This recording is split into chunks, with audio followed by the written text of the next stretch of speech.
Welcome to Squatch-D TV, where the truth is first before all else. Join your hosts, veteran investigator, TV personality, and author Steve Kulls, and from the Kentucky Bigfoot Research Project and the Kentucky Fried Fixes channel, Chris Bennett. Sit back and prepare to take yourself on a journey with the longest-running Bigfoot podcast, Squatch-D TV.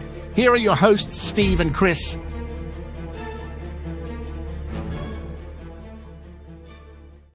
And good evening, cyberspace. Welcome to Squatch-D TV for today's date, April 21st, 2024. I'm your host, your guide, Squatch Detective Steve Kulls, along with my co-host right down there, Mr. Chris Bennett. Hello, Steve. Hello, sir. Good to see you, man. We're getting some cool weather back here again. I had to turn the air conditioner off and the heater back on today. So my electric bill is not going to be friendly towards the end of the month. Nope, not at all. You know, I wonder if we can ask Mr. Steenburg about the Canadian air they keep sending down here, causing all that. Yeah. But hello, Mr. Steenburg. Hello, Steve. Hello, Good Chris. to see you. Good to see you, sir. Great to see you guys. So I'm good. I'm sorry about them Canadian cold fronts, but what the playoffs has just started, so there you go. Yeah, that's true. You know what? I have, and you know, I'm sure as a Canadian, you are very big into hockey. I have no idea when hockey season begins or ends anymore. I know my father used to watch it quite a bit, but I never really caught on to it. I was too busy with baseball. Yes, well, of course. Like a good American boy, you love baseball and football. A good Canadian boy, you skate almost as soon as you walk. So hockey. But you know, one of the greatest Canadian imports is poutine. Oh God, French fries covered in gravy. Yes. And cheese curds, yeah. And cheese curds, yes. I rarely had it. Not a big fan, are you? No. Oh, No. Fries and gravy. I've never tried that. Chris, make a mental note that we have the one Canadian in the world that hates poutine. Oh, I don't hate it. I'm just not a big fan. There's a lot of other things on the menu I'd rather order. Yeah, that's true. Yeah. Well, you know, I like take French fries and dump a bunch of cheese on there and put a couple scoops of chili cheese fries. Those are awesome. But I've never tried French fries with gravy. Oh, very good. That. Very good. Mm-hmm. Little hot. Like I need to. little hot beef gravy on French fries. Oh yeah. Oh man. But you know what I like is French fries with some melted cheddar cheese on it and bacon bits. Oh, that sounds cool. Yeah. Well, you know, up here in Canada, our restaurants don't seem to offer. You know, God bless America. Every time I go down there, you seem to get so much for your buck. And up here, every day we seem to get less and less, and it's costs more and more. The same old story. Well, the one thing we have noticed at grocery stores is things are remaining the same price, but they're getting smaller. Yeah. You know, even, you know what? I went to get a bottle of bourbon the other day. And the bottle of bourbon I usually buy is now smaller than the one I used to get a year ago. Mm-hmm. But is the price still the same? Price is still the same. Mm. Now, see, here it would have gotten smaller and the price would have been up another 20%. Very true. Yeah, I'm kind of a money grubber, money pincher, penny pincher, whatever you want to call it. Yeah, I'm cheap. Okay, hold on. You know, if you look in Chris's wallet, his $1, George Washington's wearing sunglasses because he hasn't seen the light of day in so long. Don't feel bad about your wallet, Chris. This old bugger here, this wallet of mine, I got 1985 and it's still going. All right. Does it squeak when it opens? Mine does. I just got it broke in right. Yeah. But we, you know, I would always tell the wife, you know, she's, let's go out to eat tonight. You know, you want to go eat a steak? I'm like, no, I'm not going to a steakhouse. What's wrong with you? It costs us like $60-$70, you know. And we, you know, usually drop by Taco Bell or Wendy's or something like that. But now it's like, well, you know, if I'm going to pay, you know, $70 for us all to eat Taco Bell, might as well just go ahead and have a steak somewhere else. Ridiculous. It's ridiculous. long story short, we don't eat out much now at all. No, so what do you fellas want to talk about in the Sasquatch world today? Well, we're going to get into it in a second, but there's one order of business we got to get done, and that's our roll call. Oh, yeah. Roger that. You got to do the roll call. And first in today, he's been the chat room champion lately, is Walter Kroll. Hello, Walter. Grizzly Creek, good to see you. Welcome. Pat Collins, good to see you, my brother. Heather's Channel. And she wrote 1 a.m. here in sunny Scotland. Hopefully I can stay awake long enough. Thanks for the effort, Heather. If you can't make it, just catch us on the replay. We appreciate you. And cheers. And we have Don Gumow Jr. from Sasquatch Research, Maine. Daniel Weeks, the infamous buttworm, is in the house with throwing up love, Thomas Steenburg. Oh, yeah. Pete H in the house, Relic Common, and of course have a great show. Thomas is the bomb, arguably the fifth horseman, stick to the facts and never deviate from the facts. So no, who the hell said that? I never said that. We got Outback Orchard. Hello, my friend from Vermont. Tennessee Cherokee, good to see you. Barb Santy, hello all. Barb. Grasshopper in the house. Sharon in the house. Sharon's from Belgium. So hello. Ristel, good to see you, sir. Damn. There's the Mick. Hey, Mick. Good to see you, man. We got Keith Ross. Hammond Chris. Someone asked Tom, if you die in Canada, do you die in real life too? Oh, hello, Henry May. He's in the house tonight. Yeah. Boris Kahn. Henry May. Dun, dun, dun. Good to see you, Henry. Sharon, we already said Sharon. I said, I think we got Diane. Diane Tricks in the house. Hello, Diane. By the way, we just want to throw out a big happy birthday to Jimmy Trick. Oh, that's birthday, Jimmy. Charlie Wonton's birthday. And then we got you roped. Nope. 48. Unroped. Unroped. Nope. 48. Okay. Welcome. Yep. See, she even said it's Charlie Wonton's birthday today. Well, a big happy birthday to him. Little Kilroy was here to see Steenburg. Yeah. Yep, there he is. Charlie Wonton. He's in the house. Charlie.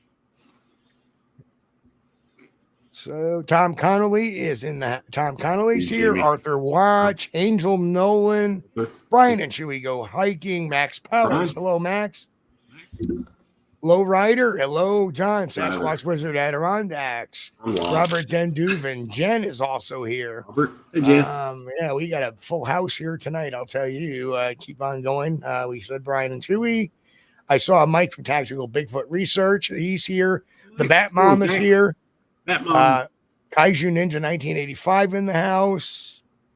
I think we got. Let's see Jermac 10. Hello, Jermac 10 is in there. Welcome. Yep. Mrs. Trackway is here. Mrs. Trackway. Thank you. Jay Fritz also here. Jay, good to see you, my friend. The tackle tactician is in the house. Kentucky, yay! Welcome, tackle tactician. I know the Bigfoot Society's in the house. Jeremiah is here. Dennis Conroy is here. Lester Taylor. Hello, Lester. Boy, you're slipping to be this far down in the list. Just trying to get through the rest of the list, and we should be DM Zabo in the house as well. Okay. Yeah, I got lost a while ago, so okay, we're at the bottom. I think I got everybody. Okay. If we missed anybody, we apologize. Because why, Chris? Because we love you. Because the chat is hopping. No. It's just there's so many in there. I just can't read them all. So, Thomas wants to know what we want to cover. Well, the floor is yours. What do you think's been going on that's really important lately? In my opinion, and this is going to start off with a bang, I think the next 5 years is going to be critical to this investigation. especially in Washington State. And the reason I say this, I always wondered, how does anything from the central area and the mountainous areas of Washington State get to the West Coast, Pacific Coast, without getting killed on the I-5 highway? Because the I-5 runs all the way from the Canadian border down through Oregon and Northern California. Anything going east to west, trying to get to the coast or back, has to cross the I-5 highway. And I've been on the I-5 at 3 o'clock, 4 o'clock in the morning. That highway is usually so busy, even in those hours, it may not be cars every 40 feet, but there's always red taillights in front of you and headlights coming the other way. Okay. They have just started for the first time to build wildlife tunnels north of Vancouver under the I-5. Now, remember in a previous show, Steve, we were talking about the situation on the Trans-Canada Highway. Yes. Through Banff National Park. Yes. That started off in the early 1990s. They first had what they called the Red Flag program, which was just to try to get people to slow down, because they put a little flag everywhere where an animal was killed by a car or a truck. Everything from a squirrel to a grizzly bear. And there were just hundreds of these things all on. It was really, really depressing. But it didn't work. People wouldn't slow down. So they finally said, okay, we're going to dish out the money. We're going to build wildlife fences all along both sides of the highway through Banff National Park. And for wildlife, we'll build tunnels. Well, after a couple of years of study on that, they realized a lot of animals were reluctant to use the tunnels because predators usually ambush there and things like that. They learn how to ambush. And so they built overpasses and covered them with trees and stuff for the wildlife to get through. And in all those years, they studied it enough. They knew that grizzly bears that were alive when the tunnels and the overpasses were built wouldn't use them. But bears born and weaned since their construction don't seem to have a problem with them. Okay? Interesting. And they would put cameras out on these tunnels and wildlife crossings to monitor what was using it. Now, the out area here is those cameras were not 365 days a year, 24/7. They put a couple out a week here, and then they would move them to another one a week there, blah, blah, blah. But since the mid-1990s, they do have footage of every damn thing you can possibly think of, except guess what? A Sasquatch. Right. They even got footage of some pretty strange-looking people. So, yeah. So, that bothered me. But the out is the cameras are not 24/7. Now, apparently, these cameras in Washington State that will be monitoring these new wildlife tunnels under the I-5 freeway will be 365 days a year, 24/7, and recording constantly. I even heard now it just started. They've already got some video footage of a grizzly bear that they didn't think was down that far south. So it worked. Now, the next 5 years are going to be critical, in my opinion, because if they get footage of everything we know is there, and they don't get footage of a Sasquatch, well, then that argues very strongly, at least in my opinion, that perhaps there's no Sasquatch to film. Right. Yeah. Would it be, do you think perhaps they may get a video or a picture of a Sasquatch and just not release it? I don't see why they would. I honestly don't. I don't buy any government conspiracy theories and stuff. I don't think the government's trying to hold. They just don't care. You know, as long as it's in the realm of myth and mythology, they don't give a damn. You know, because until it affects the bottom line, money, in some way, they don't care. Well, I think it may, because, and as you know, back in the 80s, they shut down hundreds of thousands of dollars in logging industry due to the spotted owl. Oh, yes, but that was an environmental, they considered that an environmental threat to the spotted owl's existence. Right. Well, they may consider that with the Sasquatch existence. We can't take their habitats Well, again, they're already the restrictions on logging are already in place. I mean, with it's much more harder to clear cut today than it was in the 60s and 70s.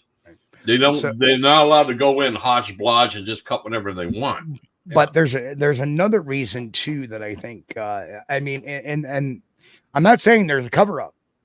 I'm just saying that they may suppress those because they don't want the hassle. See that is totally an American attitude. Is we just don't want the hassle. We had we had a sheriff go out and try to claim that it was this college student living near a house that caused the Georgia dash cam footage. Right. But there was no paperwork, any official paperwork filed, no Freedom of Information Act paperwork. But the bottom line was this is the reason why is you have these denials is because they didn't want a bunch of nuts running around with guns in a certain area. Yeah, but that was also the excuse in 1969 after that sighting near Cougar, Washington. They did have a lot of people running around with guns.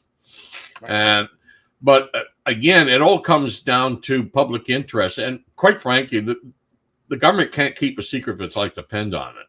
Unless it's national defense and something the military is involved with, they can't keep a secret. Right. Someone's going to blab. And one would hope. There. Yeah. Yeah. And I understand that they're planning on making these cameras available to the internet. So you can basically monitor them and look at it right on your screen. Live. Yeah, that would be awesome. Yeah. So I hope that's true. Yep. But in my opinion, these next 5 years or maybe even 10 years, because I generally think that if the Sasquatch does indeed exist, there's probably only one for every 100 bears in any given area. And any more than that, I think they'd be Seymour F. And any fewer than that, it doesn't seem to be a viable breeding population. And Max Powers brings up a good point too. In the East Coast, we have a lot of cougar / mountain lion sightings, and we have trail cam pictures of them. Yep. But consistently, either the DEC or which is in New York, we call it the DEC, Department of Environmental Conservation, or Fish and Game, will always denounce saying, "Oh, no, that's not a mountain lion," when it clearly is. Yeah. Officially, the eastern puma in the United States went extinct around the time of the start of the American Civil War. Right. And now they're trying to determine that. My understanding is they're trying to determine, is this in fact the eastern puma, or has the western cougar somehow migrated, further east than it ever did before? Blah, blah, blah. They don't know. Is it the Florida panther that's moving north? Again, they don't really know. It's going to, unfortunately, I think what it's going to take is one's going to have to get killed on the highway or something. They're going to have to examine the corpse. Right. Yeah. Right. And hopefully it's not the last one. Yeah. Like I said, though, in New York, they'll straight up deny. Mm-hmm. And I actually had a police officer who had one on his game camera, and he submitted to him, said, "Hey, I'm a law enforcement officer," and this was, and they said, "No, that's not a mountain lion." Mm-hmm. Then what is it? Yeah, well, the eastern puma is just another subspecies of the western cougar, right? Or was a little smaller, right? But a lot more, just as elusive, and it probably still exists. They were having reports on them in eastern Canada for years. Sure. Yeah, and it's only they don't recognize borders; they'll cross them. They'll spread. Yeah. Those cats don't need passports. Yeah. But to me, this is going to be a key time, and if we don't get footage of a Sasquatch on these cameras by 2030, I have to really, really wonder why. Other than the fact that the whole thing is myth and mythology, or if it did exist, it does no longer. Right. Yeah. And then again, you have to look at, is the Sasquatch smart enough to say, "Hey, this may be a trap. I'm not going to go near it." Well, again, why would a Sasquatch even give a damn? I mean, it's just going about its business. Well, I think that they intrinsically have this ability to worry about putting themselves in precarious. I mean, like us, we walk around the woods. We're always looking to make sure we don't go someplace we shouldn't be. Yeah, and we always get picked up on cameras. Right. Right. We do. Yeah. So I don't know. It's a very interesting postulation, Mm-hmm. and we shall see. Maybe it'll catch something. But even if it doesn't, I think there's going to be a bunch of people saying, yeah, they're just suppressing it and yada yada. You know, I don't know. Yeah, well, that's the merry-go-round that always comes through. Right, exactly. The people who look at this as not a mystery to be solved, but more like a faith to be pushed. Right, exactly. They'll never accept any explanation contrary to what they want it to be. Yep. Yeah, and to me, we're researchers. We are trying to find an answer. We are not religious fanatics pushing a faith. Correct. We're not priests on a pulpit. Thou shalt believe in Sasquatch or face the consequences. Can I get a tree knock? But you know, like I was fixing to say, I don't know how they travel in Washington State. I don't know anything about Sasquatch anywhere other than from what I've seen here in Kentucky. And usually they go by the rivers or the streams. And so it seems to me, if they're crossing under I-5, under a bridge that's, you know, near going over a river, that you'll never detect them either, you know, unless there's cameras there. Absolutely. That's why cameras are so important. And they're very important for the simple reason. Unlike Canada, these cameras will be 24/7, 365 days a year. They're not going to be taken out, put in like 2 weeks over the year and forgotten about, because that's always the out. I mean, I had an idea 15 years ago. I called it the Coquihalla Project. It was for the Coquihalla Highway that runs between Kamloops and Hope here. It was built in 1986.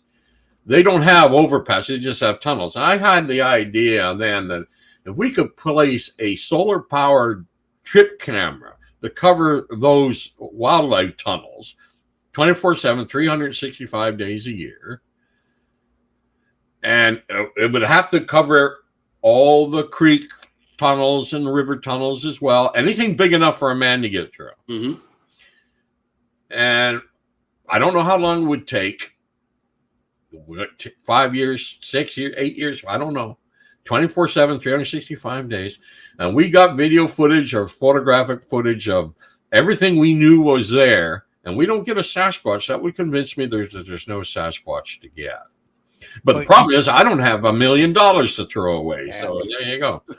Well, you know, the one ugly thing too is I would think that at some point some knucklehead is going to put a Sasquatch costume on, go running by one of those costumes, and that's going to destroy any argument that anybody has for or against this, because they're going to say, somebody's going to say, look, there was a Sasquatch on this day. Yeah. And one of the things said when I had the idea of the Coquihalla Project, I said it'd have to be done in secret. Yep. So you wouldn't get clowns in ghillie suits and stuff playing games. Yeah. And this one obviously is not a secret, so we may have games too, and there's gonna be one that's gonna be so ambiguous that everybody's gonna be like, well, we can't really tell. Yeah, I have a feeling that's probably what would end up happening. Look what happened to Terry Reams in December 6, 1975. Remember him? No, I was 6 years old at the time. Oh yeah, okay. On the I-84, which goes along the Columbia River. This damn thing was in the middle of the highway. It even struck a camper. Right. And he wasn't the only witness. There was a dozen others, including apparently three Washington State patrolmen. Or maybe it was Oregon State Patrolman. I can't remember. I think it was on the south side, so that'd be Oregon. And he phoned into the police. He said, well, you're the ninth person to call it in, including 2 cops. The thing was terrified. It was stuck in the traffic, and it's not as busy as the I-5, but that highway is usually pretty busy. Right. Yep. And it actually struck a vehicle as it was going. But you know what the real odd thing is? None of these other people who saw it that night have ever come forward, just Terry Reams and his family. That does happen, though. Yeah. Yeah. I mean, there's plenty of people that may witness the drive-by shooting or a bank robbery or, some sort of altercation, but very rarely, only a very small percentage come forward. In fact, we have a guy in our chat, Pat Collins, who was actually at a roadside crossing of one, and there was a car at a stop sign watching the same thing. And he took off, and the other car took off, and he was the only one that reported it. Well, you got to appreciate the patience of people too. Yeah, I mean, to someone who's had a good, clear sighting close up, and they know in their own minds that the Sasquatch does exist, and assuming they are, people like me must sound like an absolute idiot. Because here I have been doing research for over 40 years, and I have yet to have a close-up sighting, and I've never seen one, and I still question its existence.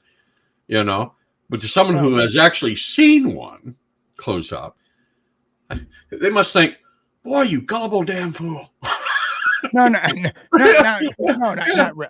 I really don't, because the mission is, I was, when did I have my sighting? 2011. So I was in it for about 13 years when I had my first sighting, naked eye sighting. Then I had one even closer a year later, and that was it. And I still don't think that way of people that, I still say the mission is unchanged and it should be unchanged, regardless of what I've seen or not. I can't let my bias, or my own experience bias my future investigations or anything, even about the mystery. You have to keep it real. You have to take your own biases and flush them. And that's the only way you stay true to the cause. Because if I sit there and use my own experience as a bias, then I'm going to think everybody is telling the truth about Bigfoot when really they don't. And that is kind of the pitfalls that a lot of people fall into after they have a Bigfoot sighting, is that everybody is telling the truth. Yeah, and the one thing that I remember, though, the one time I may have had a sighting, and I won't even say it was a Sasquatch because the subject was just too far away. That was in March of 2004. I've told you about this before. Yeah. I saw a figure. It was jet black in color, and it appeared to be walking upright. It covered that area and that opening in the forest where the big power lines go through. It covered it in about 4 seconds. It wasn't time to bring my Land Rover to a stop and get out the camera, and then it was gone. The only thing backup I had was a fellow named John Miles was in the truck with me, and I said, "Did you see that?" He said, "Yes, I did." He saw it too. Now, but the facts also are, I was too far away to see details, so I can't say for certain it wasn't some big, strange-looking man way up there. What he was doing there, I have no idea. And why he was that big, I have no idea. But again, I saw a figure. Those are the facts. I don't know what. I can't identify it. But if there was a Sasquatch, I sure like to believe it was one. And it's sure big. Matter of fact, the way I remember, this thing was big even for a Sasquatch. Because I think if I put a 7-foot guy up to where that was and went back my bench, because I'd hardly see him at all. Yeah. Could have been 8 foot. Yeah. Or more. Yeah. I know when we measured the one I had seen the first year, it was about 8 foot tall. The second one I saw was only 5.5 feet tall. Yeah. And I actually saw that at a closer range. It was within 50 feet of me. And getting out of a tent. And it was gone. I mean, it didn't wait till I actually emerged from the tent. When I got out, it was in process of booking out of there because it had heard me go zip. Yeah. It's always, and I've talked to so many witnesses and interviewed so many people who told me if they hadn't looked right at it, they would not have known it was there. Yeah. It was standing that still. And it usually only moves when it knows it's been spotted, and then it leaves.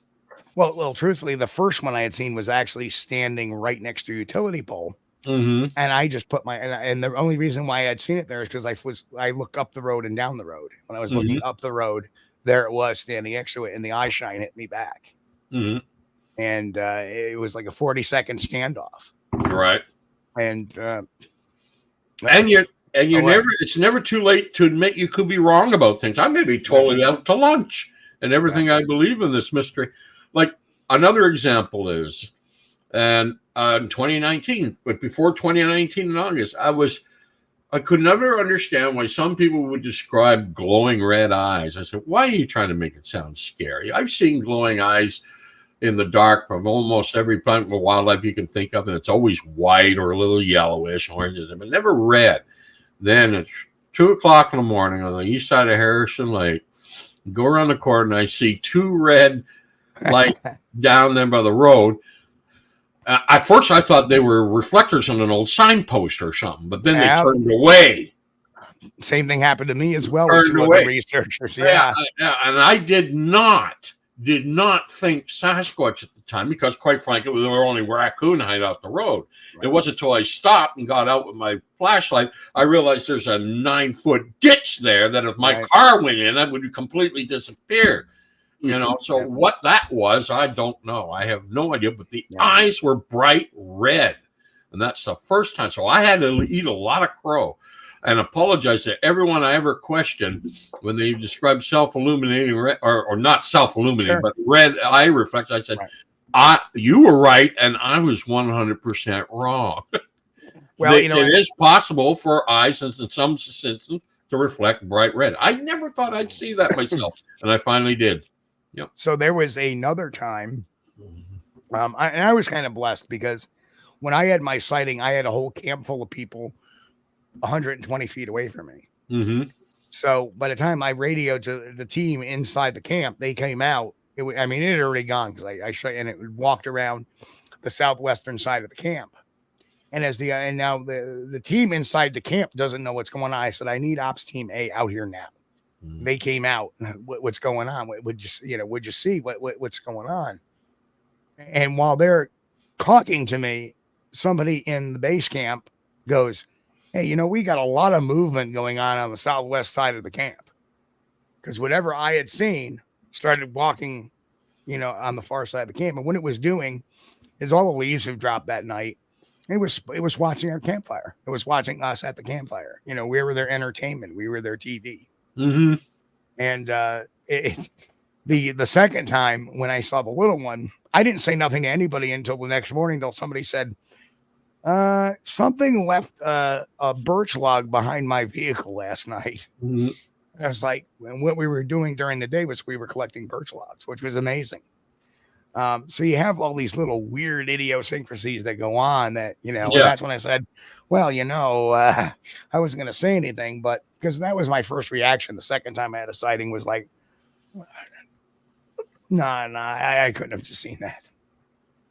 And, but the next time I used a tree that night, I used a flashlight. I've had so many people say to me that they didn't see or hear anything, but they just had a feeling they were being watched.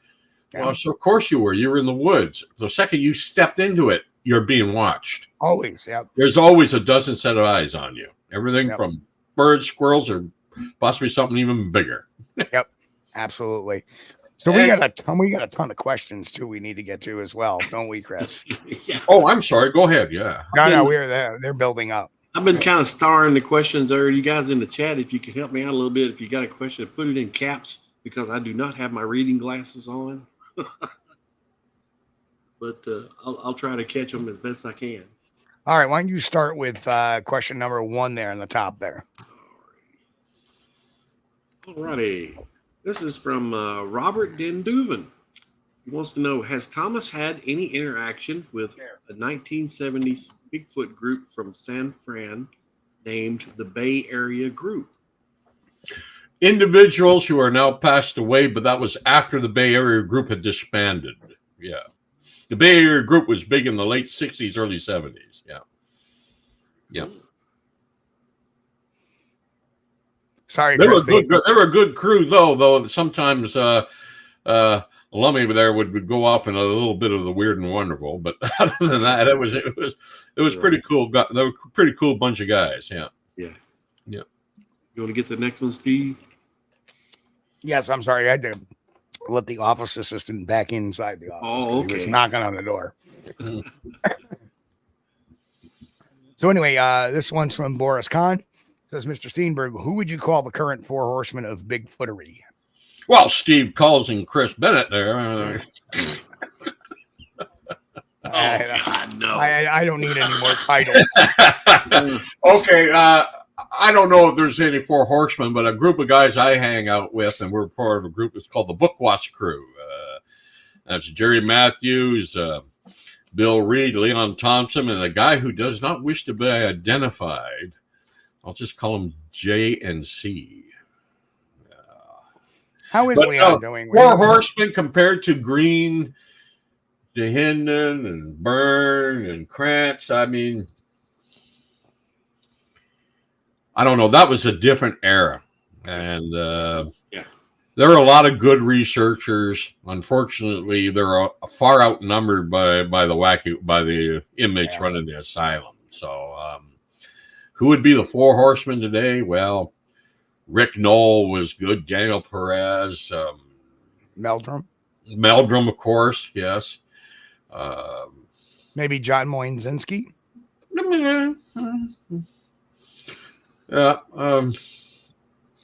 I don't know.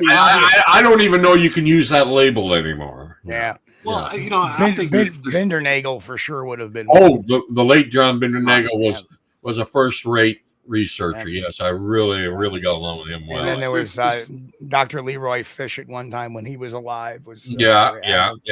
Diane Stocking in Florida was great for many years, and in Oregon, real common sense. Over the years, we've got actually, hundreds of people, if not thousands of people, are interested in Bigfoot and doing active research. So it would be kind of hard to pinpoint it, I would think. Yeah, there's so many people out there, doing the boots on the ground. Back in the day, we had. Even when I got into it back in the late '90s. There was really not a really big, the voices were few and far between. Yeah. Because we didn't have social media the way we have it today. We didn't have YouTube. We just had bulletin boards and books. Yeah. And people, posting handbills. Hey, Bigfoot talk. I mean, yeah, it was local for many of the ways.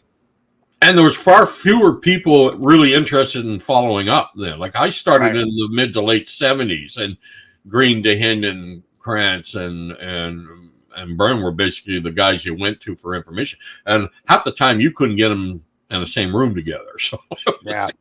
And then on the East Coast you had Dr. Warren Cook. Yeah, who was an anthropologist at Castleton State University. And Don Keating in Ohio.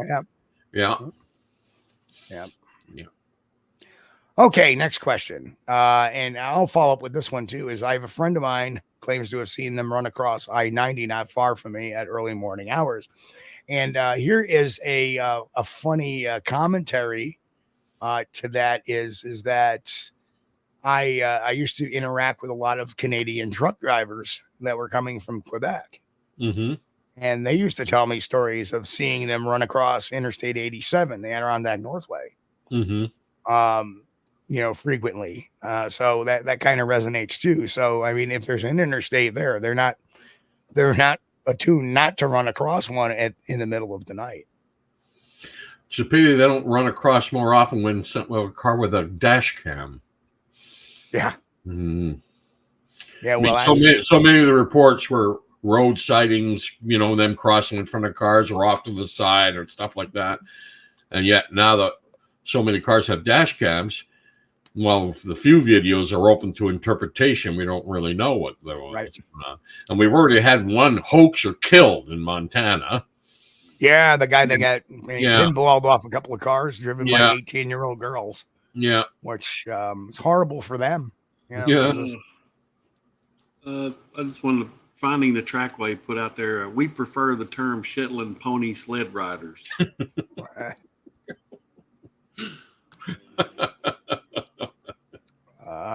We have another question up here, Chris from Kaiju. You want to take that one?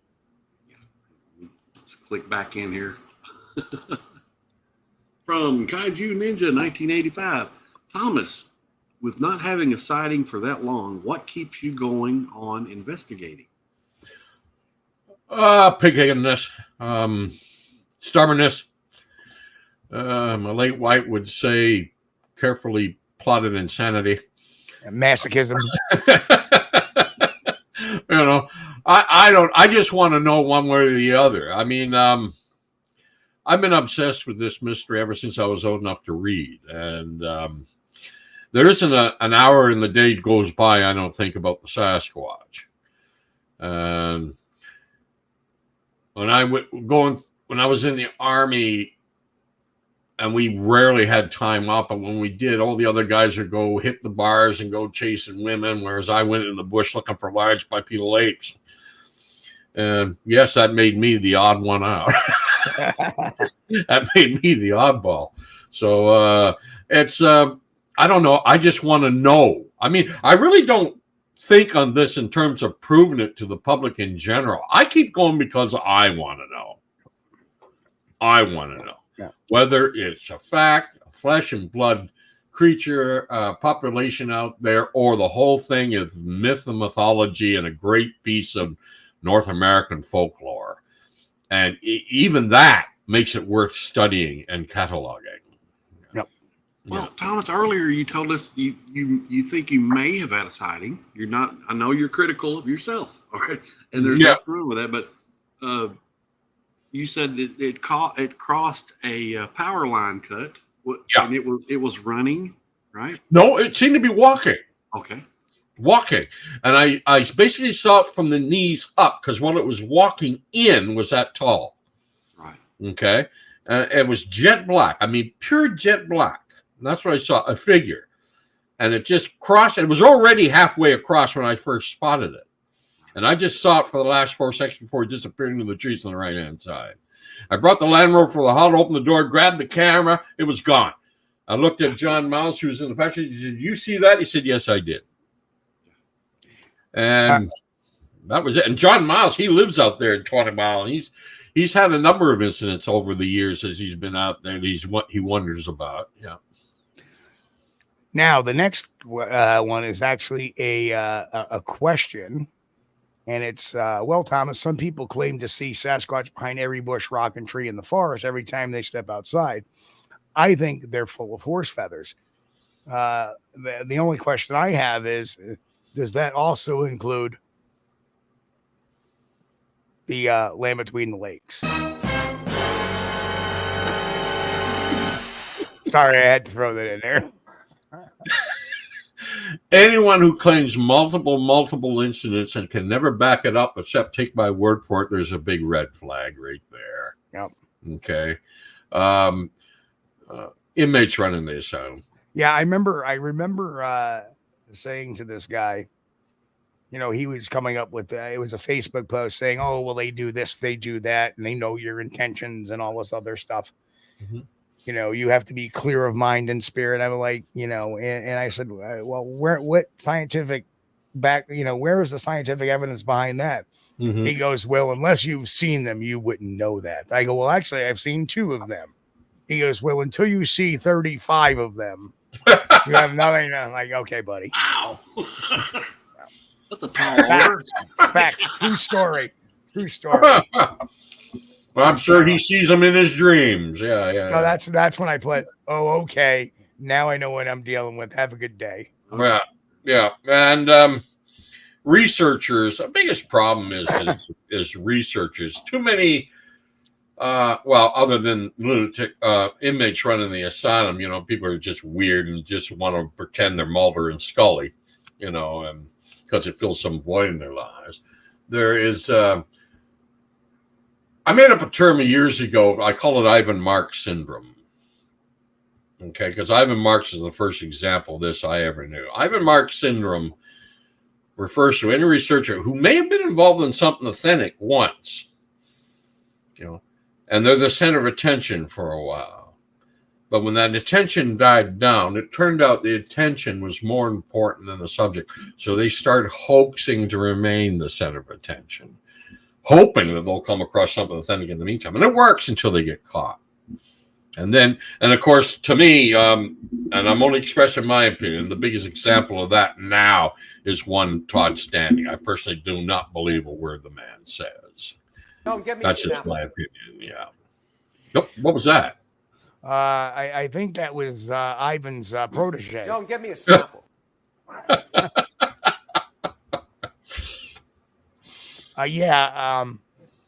It's like really weird because for the longest time, Todd was like the only Canadian embarrassment when it came to the Bigfoot world. But now you got people like Randy Brisson and what's it, Mike Patterson, Sasquatch Ontario, Isdall, the How to Hunt dude, who's just reading stories, and every once in a while posts a real clickbaity type post trying to imply he's got evidence, but really it was just. Well, there have been some YouTube channels that I have watched, and one of them, it had an interesting video. I was like, it caught my attention, and you could see like a creature moving in the woods a little bit, and I was thinking, wow, this is great. Well, as it turned out, and as time went by, this guy started posting a video every day of, here's what I filmed today of Bigfoot in the woods, and then, eventually it was exposed. You could see where it was a suit and stuff like that. And those guys, man, this kills me. The problem is, it's like I said, publicity does strange things to some people.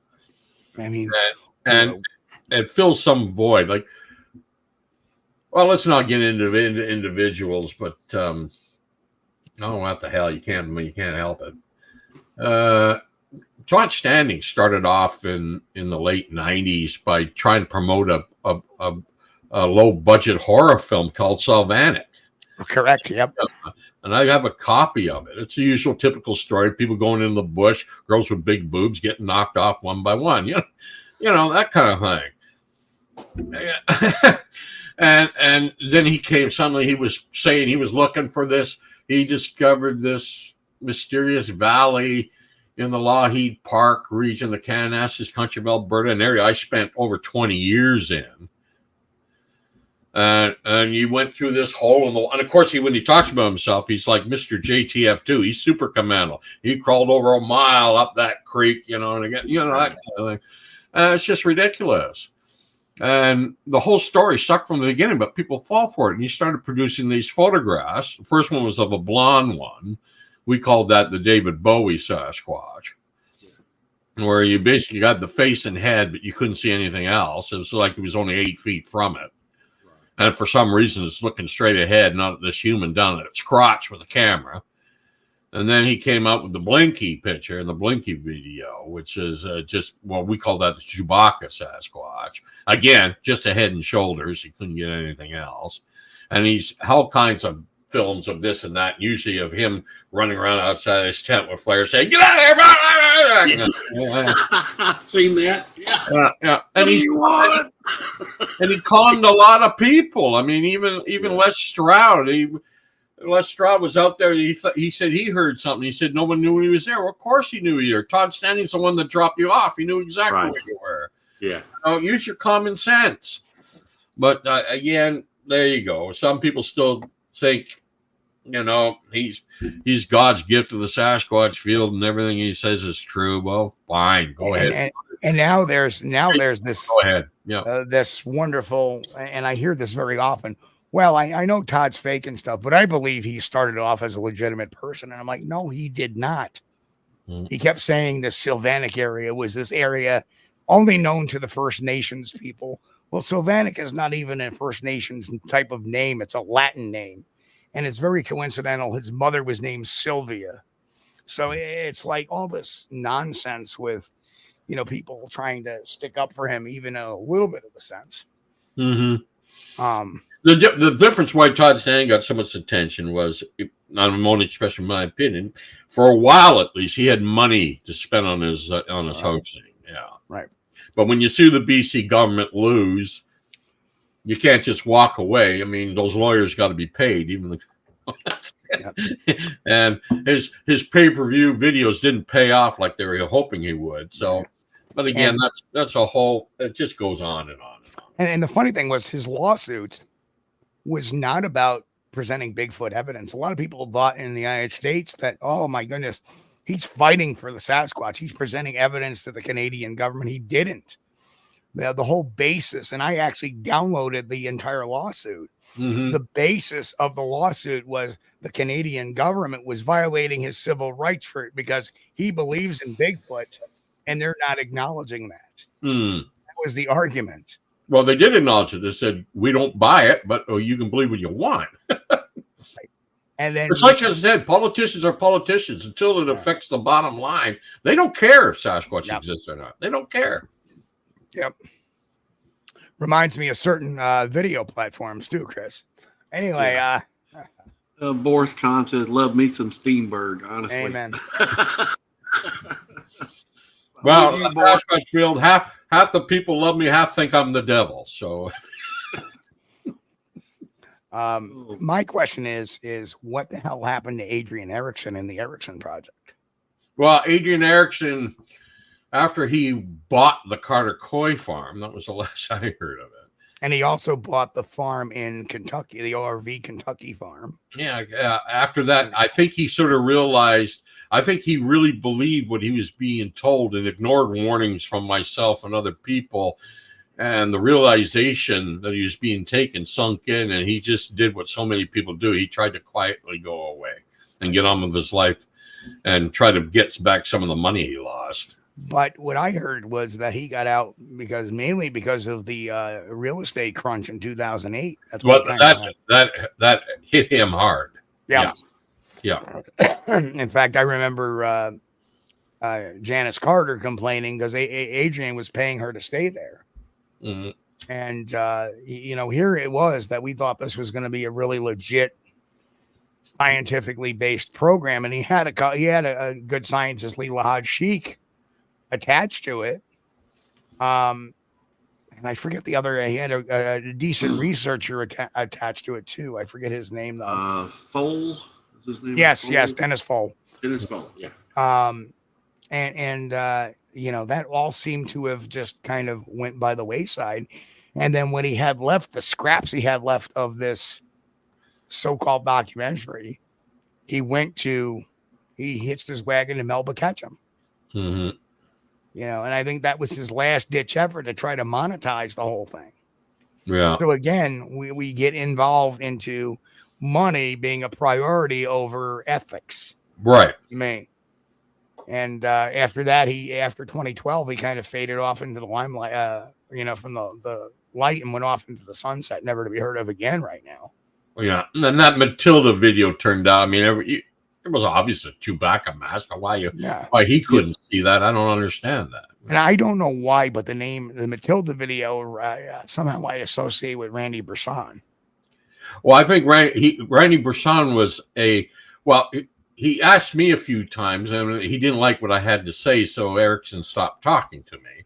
But Randy Bresson was one of his advisors up here.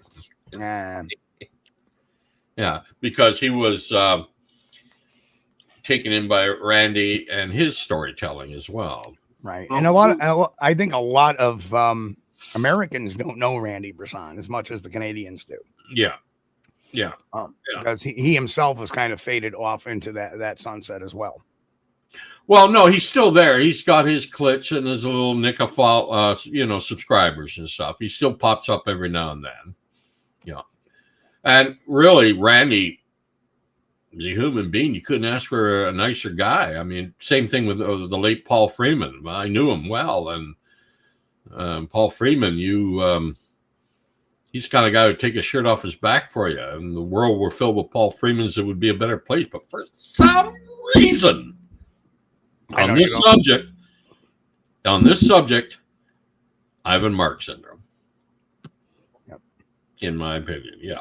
Gotcha. I mean, this is where our opinions kind of delineate. I kind of believe Freeman. Well, a lot of that's based on what Meldrum has written about him. Absolutely. I mean, a lot of the tracks, Meldrum had me scratching my head too, because what he was saying made sense. Right. Yeah. But I know for a fact that the video people keep asking about, that was only one. There was one of two videos that Paul Freeman shot over the years, as well a whole series of still photos. I'm still convinced that there he goes video that Paul Freeman shot was his son Dwayne in a suit. And I think it's the same suit they used 8 years before that you saw in an episode of Positivity Northwest, where a still photographs that Freeman claimed to have shot in the Blue Mountains. But I believe Paul Freeman. I defended him after his first sighting for much longer than I should have. But it was Rennie that told me, go talk to and go talk to this guy, go talk to that guy. And I did. And I listened. And I learned. and I said, well, I think Randy has a point. I mean, the last time I saw Paul Freeman was in a coffee shop just, a few months before he passed away. And first he said, "You're not going to grill me again, are you, Tom?" I said, "You bet I am." I mean, again, I cut nothing other than his claims in the Sasquatch field. Every other aspect of life. What a great guy. I mean, a reliable, super human being. But, and Randy Brissenlow, I like the guy. I've never met him. Seems like a nice enough guy. I like the guy, but he lied to me, and I caught him. Well, you see, here's the interesting thing. As much as shite as I have given Todd Standing, and like I said, I don't speak bad of him personally. I mean, there are things I know personally about him that may not live up to my standards, but I don't believe that this is a forum for that. Yeah, right? Well, I just simply say no. I got one standard answered when I'm asked about Todd Standing. I just simply say I don't believe a word he says. Right, and he's never attacked MK Davis, another guy. We beat him up on the massacre stuff, always keeping it to the massacre stuff. And again, never a bad word out of his mouth about me as well. Well, While we're on while we're on that topic, they also understand what fair use is too. Yeah. Well, while we're on the Freeman video, I'm going to cover one question that was on there. And Bristol asked, Thomas, do you still feel that the Freeman video was a hoax? Okay, we've answered that. And if so, why? Because Paul Freeman faked stuff before this. I mean, you just look at you look at the full footage. It's an interesting video, and if I'm wrong and someone can prove to me I'm wrong, I'll admit I'm wrong. But my personal opinion on the Paul Freeman footage is just what I know about Paul Freeman. There's really nothing in the video other than the prints almost look like they were carved out of the ground. Like, it's all the debris and everything around them. There's not in the tracks themselves. That they're carved out. The whole thing seems set up to me. But then again, the same has been said about Roger Patterson. Of course, so people say, "Oh, Roger Patterson is an individual." Rennie used to call him the little bullshit artist. Matter of fact, Rennie spent the first 9 years or so trying to prove that the Patterson film was a fake because he didn't trust Roger Patterson. Yep. And I kind of look at Roger Patterson. I never met him. Because he died in 1972.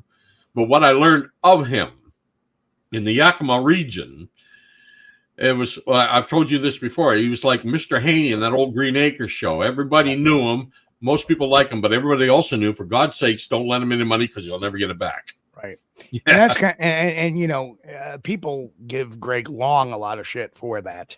But you've been to Yakima and you've talked to people, and what Greg Long said about people in Yakima, what they said about Roger Patterson was pretty similar. Yeah. But Greg Long had an agenda. Correct. And he focused on what people said that led to his conclusion. What it did, it gave him a confirmation bias. Right. And he proceeded with that confirmation bias, ignoring. Well, he wrote a book, but he screwed himself because it was the book was all ready to publish. And then, it sounds like a cigarette. Philip Morris. Yes. Story came out. And you could tell that chapter, which was the last chapter, was a last minute add-on because it completely contradicted the previous 400 pages. Yes. And he thought he pulled the rabbit out of the hat, but really it's a rat that bit him in the ankle. Yeah, because you have Hieronymus saying the suit was made of this, and you have Morris saying the suit was made of that. I guess Hieronymus said the suit was like 5 pieces, and Morris said it was 4 pieces. And what a lot of people didn't know was Philip Morris was at the time he made those claims was under the magnifying glass and being sued by the creators of Barney because he was making Barney knockoff suits. Yeah. So they were suing him for trademark infringement. And then all of a sudden, during that time period, he decides, oh, I'm going to go public with, but he could never prove that Roger ever. I mean, he sits there as he claims the story goes, he sits there and says, oh my gosh, that's my suit. Well, wouldn't you go back and get the record of the purchase of the suit and keep that? No, he doesn't have any records that the suit was ever sold. A suit like that was ever sold to Roger Patterson. Philip Morris was a carny. Yes. Yeah, he was a carny, and he made suits for all you saw. They even used one of them in a James Bond film, Diamonds Are Forever. Zana, the woman who changes into a gorilla before your very eyes. You see this woman dress up like some Zulu princess, and she backs into the shadows. And then suddenly the guy in the gorilla costume charges the bars and makes everyone fall back. That was the kind of thing Philip Morris was involved with at the time. Yeah, and it wasn't years and years later that he claimed he was the one that made the suit for Patterson, but he was just a carny. He was trying to grab glory that wasn't his. What do you think of Hieronymus? Well, Bob Hieronymus, I don't believe him either. I don't believe he wore the suit that day. No. In my opinion, if the Sasquatch does indeed exist, Roger Patterson and Bob Gimlin filmed one October 20th, 1967. And we can devote a whole show to that. Yeah. Yeah. Yeah. I know Bob's story changed. Yeah. From just only showing his mother and I think a nephew or something or a cousin at the house. And then all of a sudden, several months later, he's saying, well, ask anybody at the bar. I showed him at the bar. Well, that's funny. Yeah. You said you only had done this. And when you have such a story shift as a trained interrogator, I'm going, something smells here. Yeah. Right? And he was, I wrote a whole an article review of his book. And I pointed out pages of mistakes. Even had the date for the Battle of Guadalcanal wrong. Yeah, Roger Knights did a real good job too on that. Yeah. And again, he had an agenda. He was trying to prove it, and he got a lot of attention when his book came out. And he had his 15 minutes, and it's gone. Yep. And then there was the whole lie detector show that Hieronymus took, where he passed it supposedly. But so did Roger Patterson pass a lie detector test. Yeah. So what is and there's a reason lie detectors are not considered evidence in court. Yeah. Correct. Yeah. Oh, man. Correct. Okay. Lester Taylor asked Thomas, what do you think of the nests found? I think he's talking about the Olympic project. The Olympic project is a good group of people. I actually went down there and spent some time with them a couple of years ago. For the most part, they seem to be individuals with a zoological approach to this mystery. They do have a few with some sort of out there, but they kind of like to compare things, and they keep them around to compare notes and stuff. And they're a good group. I like them. Nice. Yeah. Here's a brief question. Tackle Tactician says, Thomas, what year is your Land Rover? Gearhead here.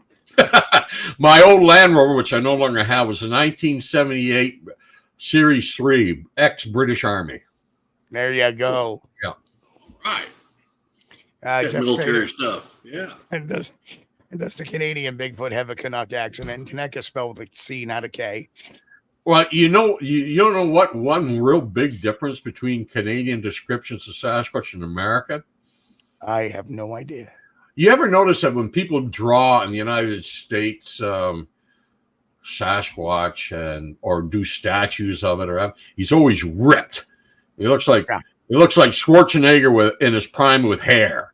Get to the chopper. Yeah.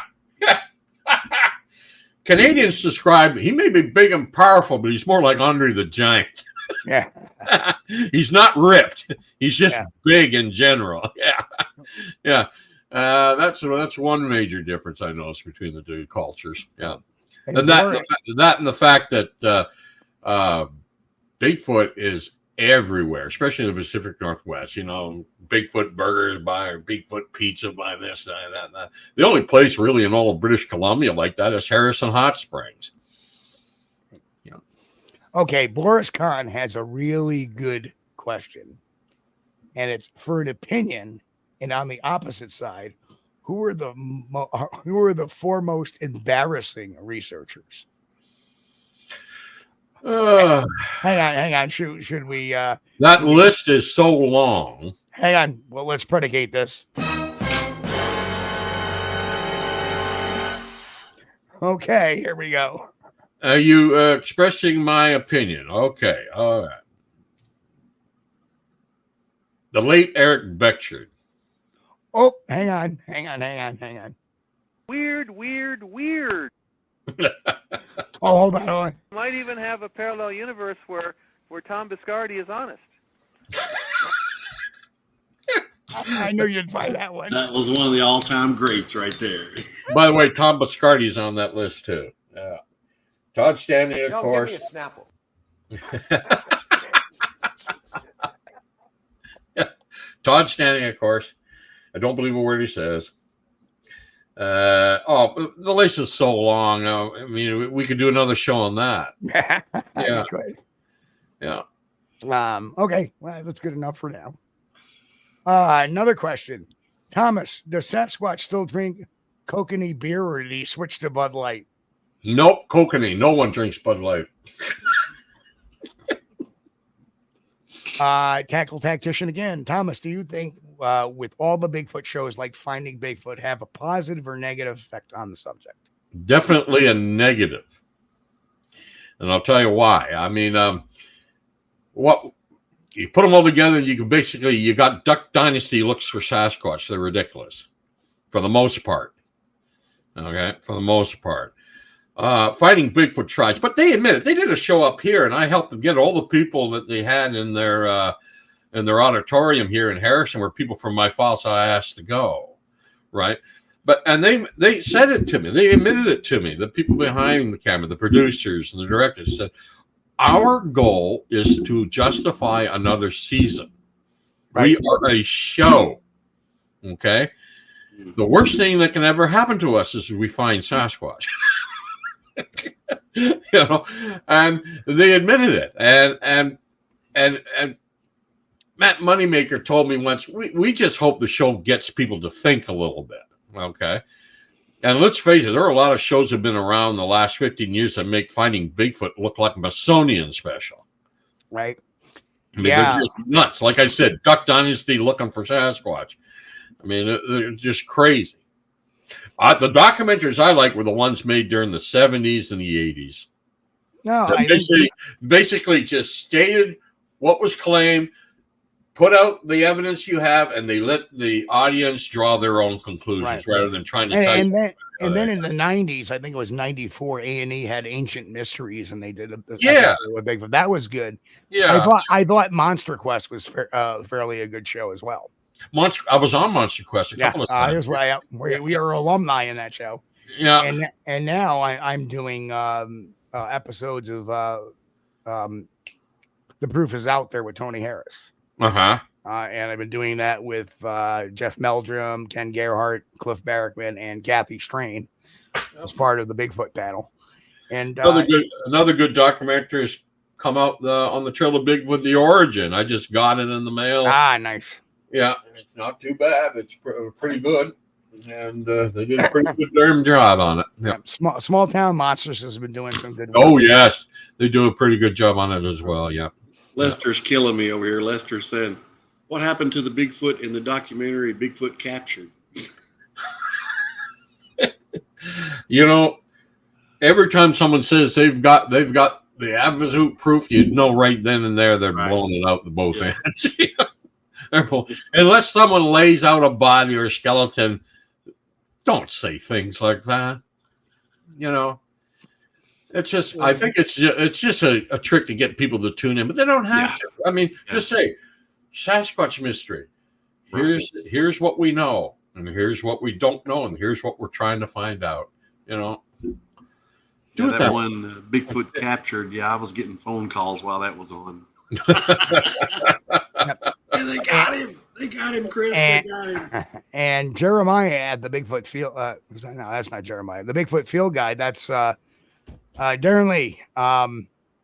ask Thomas, what is the name of the show that had the Freeman photo in it? I didn't catch it and would like to see if it exists out there on the net. There was a show out of Seattle, Washington, all through the 90s and the 80s. It may even still be going, but I haven't seen it because I haven't had cable television for quite a while. It was called Positively Northwest. And they did a number of programs on the Sasquatch, or Bigfoot as you call it in the States. And I noticed that it was always the same host that always did them. So they obviously had one guy in the staff that had an interest in the subject. And he did the one that had Freeman and his son Dwayne, their earlier photographs on that. And later on, they had him out there in the Blue Mountains with Peter Byrne as well. It was called Positively Northwest. I think you can still find parts of it on YouTube and so forth. Yeah, somewhere. Just punch in Positively Northwest Bigfoot. See what you come up with. Nick asks, have you heard of any reliable reports of Sasquatch near Prince George? Yes. Prince George, British Columbia, yes. As a matter of fact, I don't know how many in total, but I have to look back through the files. But yes, there have been reports in around Prince George. Yes. And Barb Santee asks, how's Leon, the Buckwitz crew? Is the Buckwitz crew still active on YouTube? Yes, we are. And we're going to be doing a little bit more of that this summer. And Leon just moved into a new house, so he's been a little busy lately. He is recovering nicely, and he's doing okay. Is he at least living by himself, or is he? No, I don't know. I never really asked him that. We usually just talk about Sasquatch. I really don't know that much about him, quite frankly. We miss Leon. We haven't seen him in a while. So. Yeah. No, he's still around. Yeah. So if you talk to him, tell him we're all asking for him, and Roger that. Pop on in. You know. Yeah. Jen asks, Thomas, what is the best footprint you have seen personally? It would have to be a set of tracks that were I found in August of 1986, known as the Baldbeard Creek tracks. These are the tracks that convinced me that there was something to the Sasquatch and not to give up on it. And to my ex-wife's chagrin, said I am not giving up. So, yeah. Those are the best set of footprints I ever found after sighting by the visiting American couple. They never found the tracks. I did. I saw them. And, so did they have a sight? They had a sighting? Or? Yes. It's known as the Baldbeard Creek incident of August 1986. An American couple from Salt Lake City. That was Expo year. Expo was going on in Vancouver. They spent a week in Vancouver doing what she wanted to do, going to Expo. And the second week they were doing what he wanted to do, was camping and fishing. And they were in this campground right along the Chilliwack River. It's now called Riverside Recreation Area. Back in 1986, it wasn't named.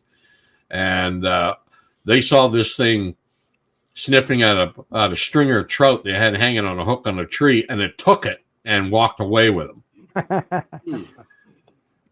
Another guy saw it, came running up to them, and there were two other guys at the far end of the campground who really didn't see anything.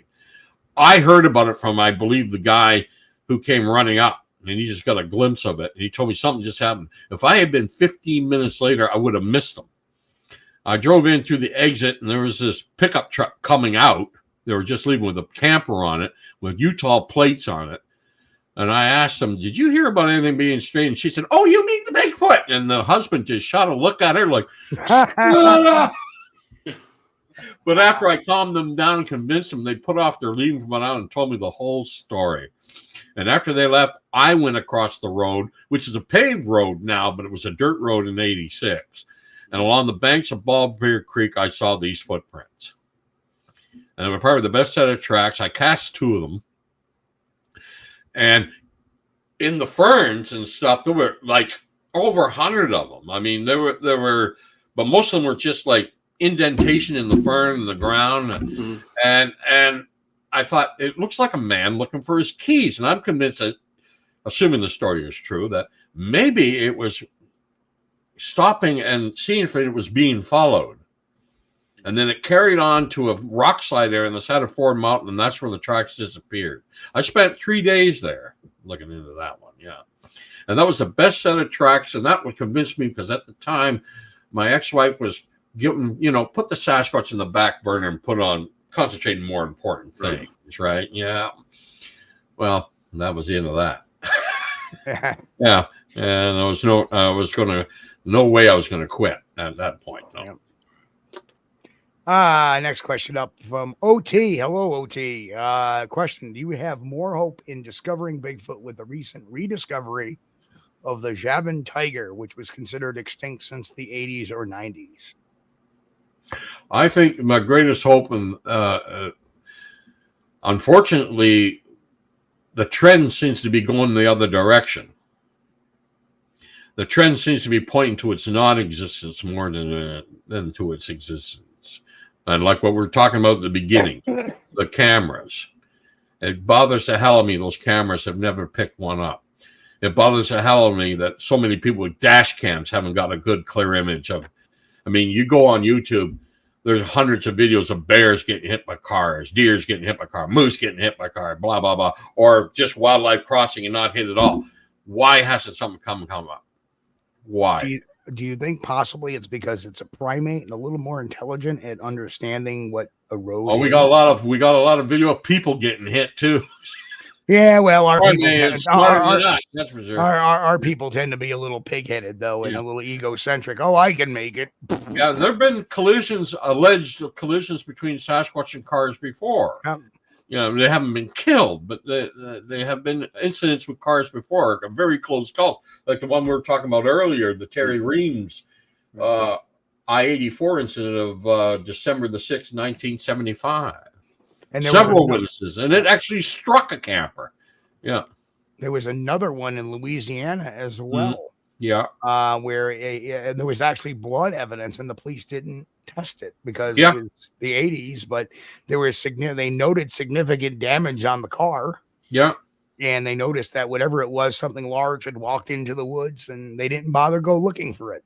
Yeah, and there was a truck driver in Oregon who claimed he hit one, and he actually, they were going to fire him because for insurance purposes, his bosses wanted him to say he hit a bear. And he said, no, this thing was on two legs. And there was damage and hair and everything on the grill, but no one did anything about it. So I think that kind of negates that argument that no Bigfoot has ever been hit before. Yeah. But why doesn't something like this happen when people got dash cams? So many cars have dash cams now. I don't know. There are a lot of dash cam, but you know what? The dash cam. Excuse me. Uh-oh. The dash cam, the whole dash cam phenomenon, I think, is, not every car in the U.S. has dash cams. Most of them do not. Yeah. I know. I think it's more of a European thing where a lot of Europeans have dash cams. Because that's, you look at dash cam videos, a lot of them are coming from European nations. Maybe even in Canada, they use more dash cams than we do here in the United States. But Russia, everybody's got one. Yeah. Yeah, in Russia, you got to.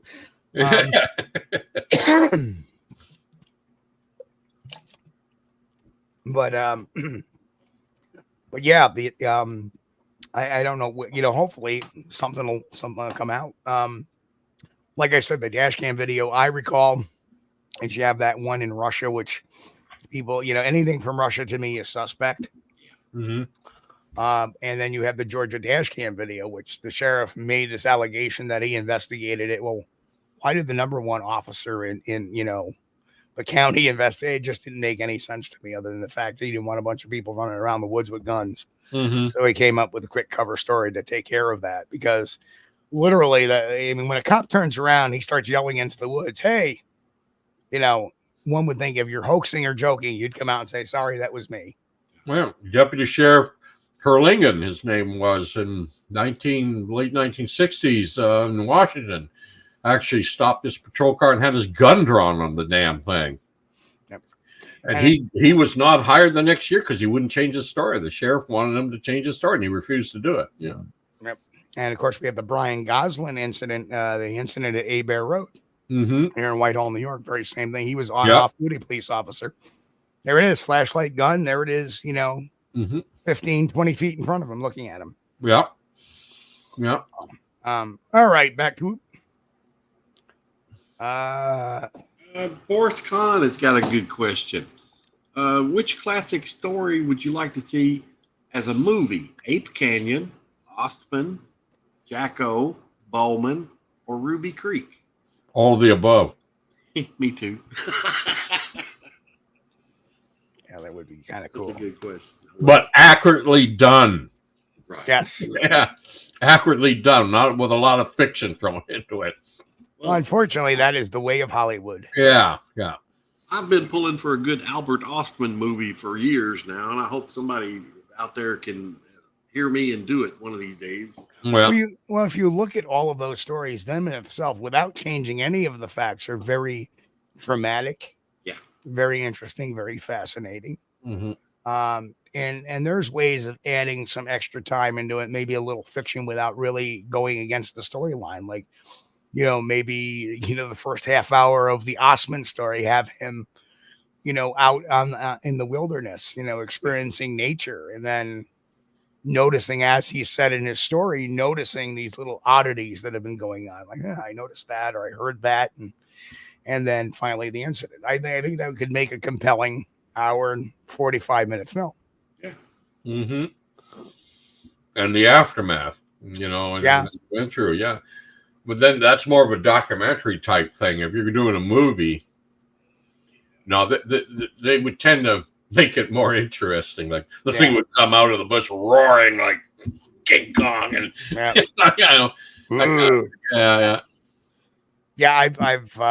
had some of my own stuff reenacted on the paranormal side by certain shows, and I'm like, that's a little bit of a stretch, but.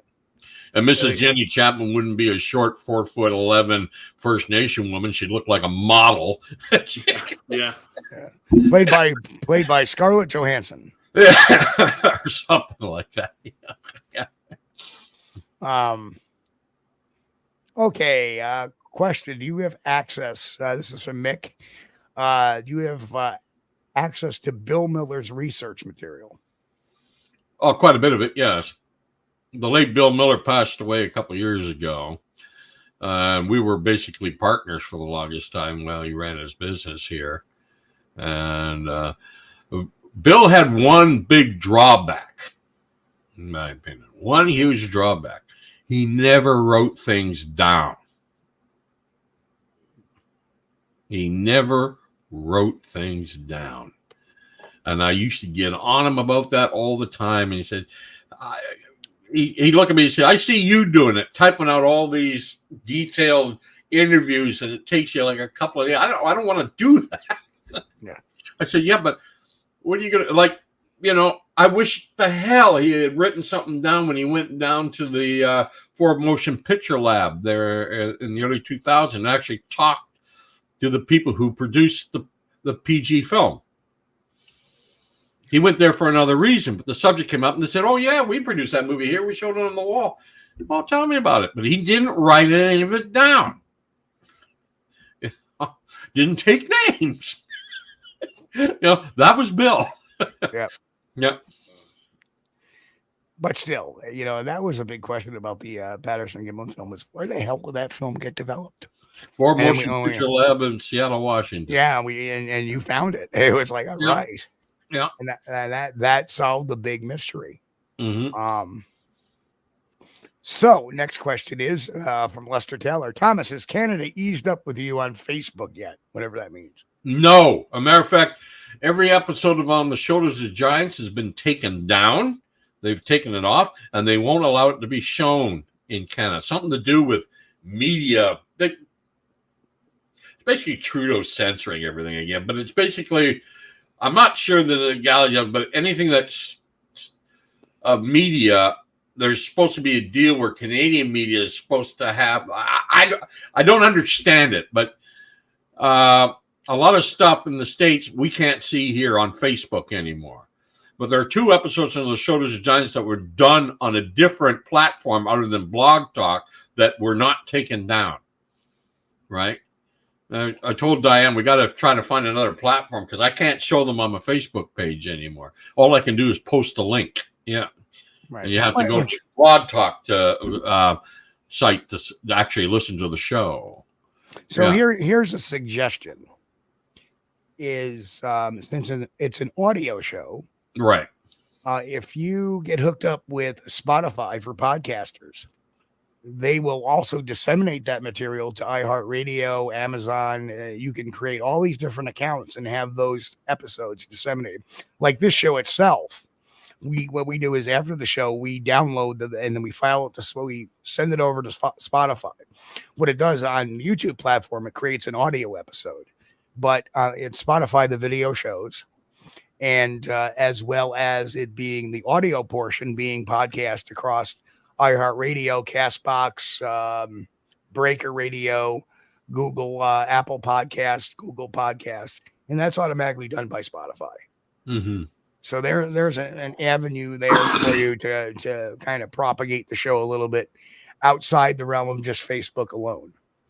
And then, people can follow that link to their favorite. They can listen to it in the car. They can listen to it at work. Yeah, it's a little strange though, because I actually downloaded all the episodes from On the Shoulders of Giants, and I actually tried to post them myself right off my own hard drive, but it won't let me do it. I can post video, but I can't post audio only things. I don't know why, but I can't. It won't let it happen. A little bit weird. A little bit weird. Yeah, so I would suggest try shuffling that over to Spotify. Mm-hmm. To let you guys know what's going on over in the chat here, Finding the Trackway says they should make a movie about Bigfoot being hit by a car. The driver takes it home thinking it was dead. Then it comes to life, befriends that family, and the driver protects it from hunters. Harry in the head? Yeah, I think that's been done before. Been done. And yes, I do think the character Jacques Lafleur was based on Rennie the Hendon. And I think the other guy was a combination of Grover Krantz and John Green. Ristel says, at Finding the Trackways that need a platypus in that storyline. Well, and, you mean none of those characters were created by Cliff Crook? Tom? No. There's another character that's faded into obscurity as Clifford Crook. He was we got along with Cliff. I never had a problem with him, but I think he got real upset at Renee because he came out with this weird. I found a bell-shaped fastener on the Patterson Gimlin suit. And he came out with that, and it was the weirdest looking bell fastener I ever saw. Of course, we thought it was nonsense. And I think he didn't appreciate it. And that's when he started going crazy a little bit there against Renee. Yeah. And then suddenly he just vanished in obscurity. That and the fact he was sent a photograph by a ranger showing a Sasquatch in a puddle of water looking up at the camera. Remember that one? Yeah, except for it was just a miniature because of the grass. But that's not a Cliff Crook photo. He said it was sent to him by somebody. Yeah. And he was just passing it on. And, of course, we investigating it. It was obviously a doll, of some kind. But he got upset that he wasn't backed up on that because he thought it was real. But and then he made the wild accusation that he claimed to have been the technical advisor on Harry and the Hendersons, although his name shows nowhere up in the credits. No, as a matter of fact, John Green wanted to sue the movie. Yeah, he wanted to sue the movie because they took one of his books. That scene when Lithgow is looking through, he calls, just his journal, and it's obviously John Green's on the track of the Sasquatch, and they're taking a picture up and slapped in that Lafleur guy in there. So they used his book to do that without asking permission, but John told, the money you would spend on suing them would be far more than what you would get, so why bother? Yeah. Right. Kaiju Ninja 1985 asks, what is the most compelling case you have investigated? Oh, there's a number. Well, we talked about the Bald Beard Creek tracks. That's probably my favorite. The 2 incidents on Bridal Falls Forest Service Road in August of 2008, where 2 different individuals saw an animal on the same Forest Service Road less than half a kilometer apart, about 4 hours apart, and they didn't know about each other. I think that one's intriguing. Interesting, yeah. Yeah. The Crandall Campground incident in Alberta. That's probably my favorite Alberta one in all the years I spent there. That was the 2 sets of campers who had the encounter at Crandall Lake Campground, Waterton Lakes National Park in Victoria Day Long Weekend, 1988. That's a favorite one of mine. I've spent a lot of a doctor recently who saw one not cross in front of his car, but in his rearview mirror, crossing in behind his car in Golden Ears Park. And he doesn't want anyone to know he saw a Sasquatch because of his profession, and I agreed to keep his name confidential. That's a very convincing sounding case. And if the Sasquatch does not exist, it never did, I got to wonder what it is that these people saw. Yeah. Because you got to remember, when you're dealing with an eyewitness, there's only 3 possibilities, right? Only 3. 1, they saw a Sasquatch. 2, they mistook something or something for a Sasquatch. Or 3, they're lying. Those are the only 3 possibilities. So if they're not lying and there is no Sasquatch, then everything has to be mistaken identity. That's it falls right into a question. OT. He said, and to give you an example of that, recently, in my files here, just had a case last August, not too far from here. Tracks at Morris Creek Railway. You can see that there. Okay. Yeah. These footprints were found not too far from. You can see the track there. Okay. Can see it. Yeah. Yeah. Right.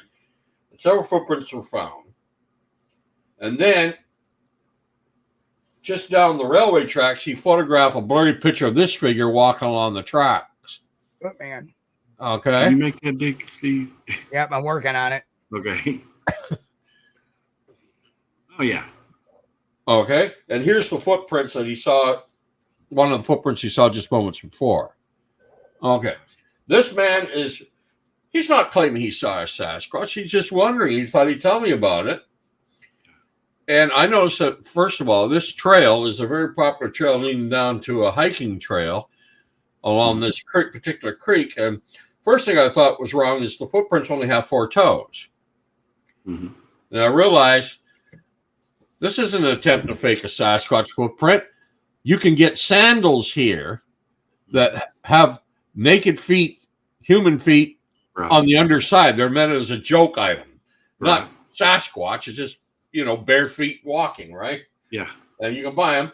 And the fact that he saw a figure on the tracks around the same time, and it's not obscured by fog or anything, that's smoke because it was a forest fire in the hills at that time.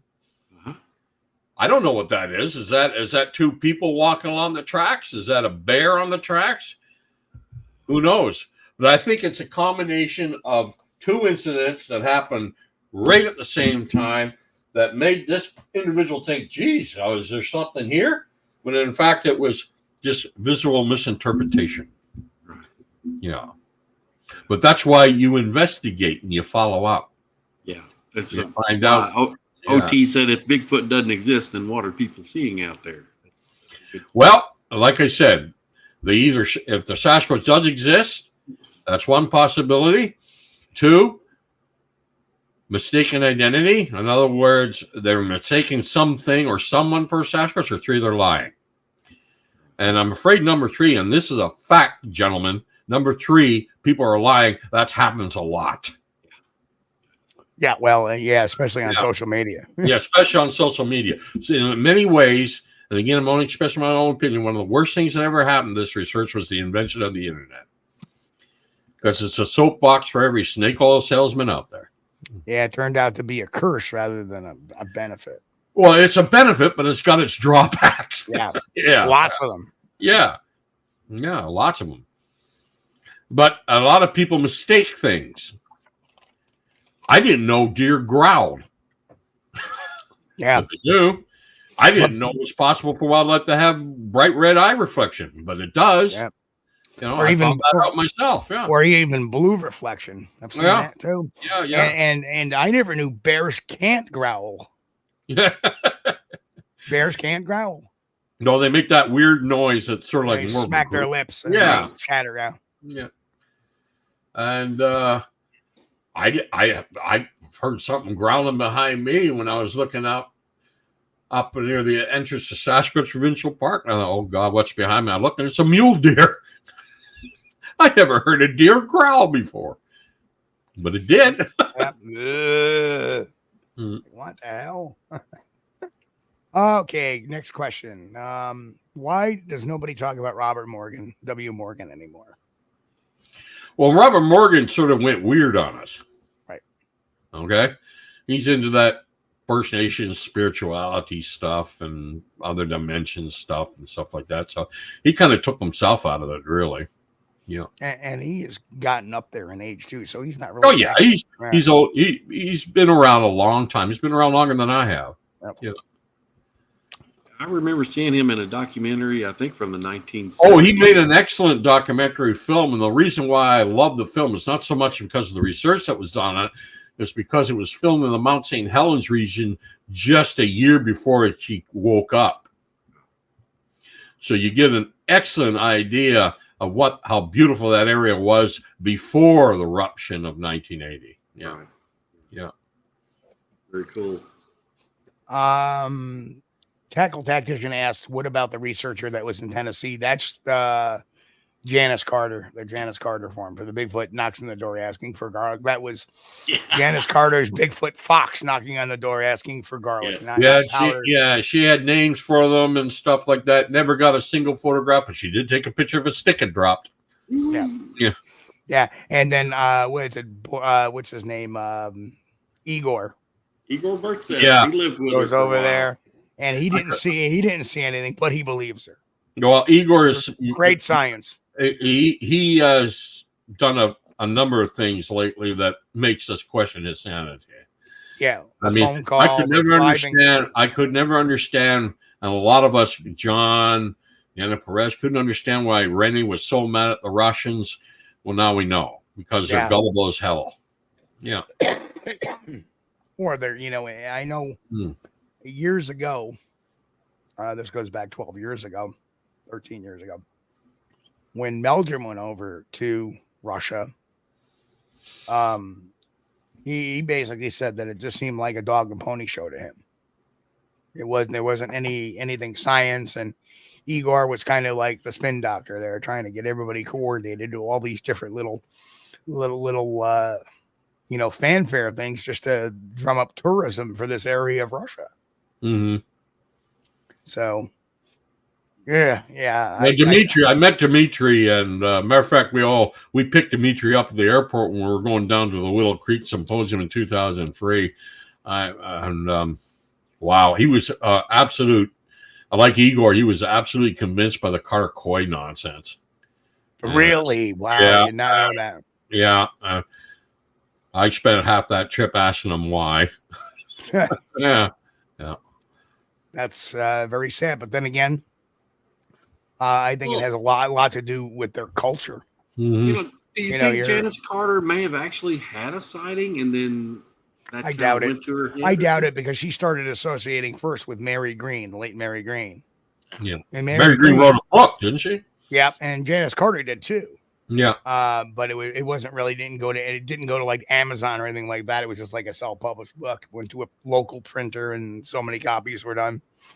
I remember Mary Green's photographs. They were showing a bush, Right. But there's Mary and Janice was kind of like Mary's protege. And then she went off and to do the exact same thing that Mary Green was doing. So to me, there was no original sighting. I think she kind of latched onto this, and in their own, for psychological reasons, she just began to emulate this as well. I think sometimes. And then Adrian Erickson actually bought the property. Yeah. Oh boy, they were milking him. Oh my God. Yeah. Well, it paid off for her. She sold the house and property. Yeah. I mean, it wasn't for peanuts. So, Yeah. And then she tried to claim the Sasquatch followed her to the new place. Well, the funny thing is, and this is a very little known fact, is the people with the Kentucky ORV footage. Remember the Kentucky ORV, which is the property in Crittenden, Kentucky that Erickson had bought. The people that sold that property was actually bought a house by Erickson, and they claimed that the Bigfoot was following them there too. They're just toting them along, you know. And they were trying to pay another researcher to pay them $10,000 to see these Bigfoot that followed them. Yeah. So you see that thing, and even Chris knows because Chris received a phone call from the same person the other researcher or alleged researcher got the phone call from that brought him there in the first place. Mm-hmm. And Chris, all of a sudden, when I forget when something broke, it was some news of something broke. I think it might have been the shooting. It was right around the time of the shooting in Kentucky. And then next thing you know, Chris gets a phone call on his answering machine. Hi, this is the guy's name. And you know, hey, I can show you a place up near Crittenden where there's a Bigfoot. All right. Same guy. So they're always trying to sell. Yeah, they're always trying to sell the same story. And the reason, Donald, it's coming. Okay. I don't think this question has been deleted, but no, it's coming. It's very next one, Donald. Here we are from Don. You ever look into clod cases like the mom and kids by the house on the creek? My memory is bad. Yeah. Could you repeat that question? Look into clod cases like the mom and kids by the house on the creek. I think he's talking about Ruby Creek. Oh, well, the Ruby Creek, I know quite a bit about that. It's one of our classic tales. Right. Yeah, yeah. Problem is, it happened in 1941. Yeah. A long time ago. Yeah. So a lot of people are either dead or not talking or in a nursing I home. know. I've talked to a fellow named One Feather who was the Chapman's grandson. Right. Right. Certain things, like it was always stated, and it was mainly because Ivan T. Sanderson's book, all three children they had at the time of the incident died of various things. I believe one died of measles. I think the little girl died of consumption.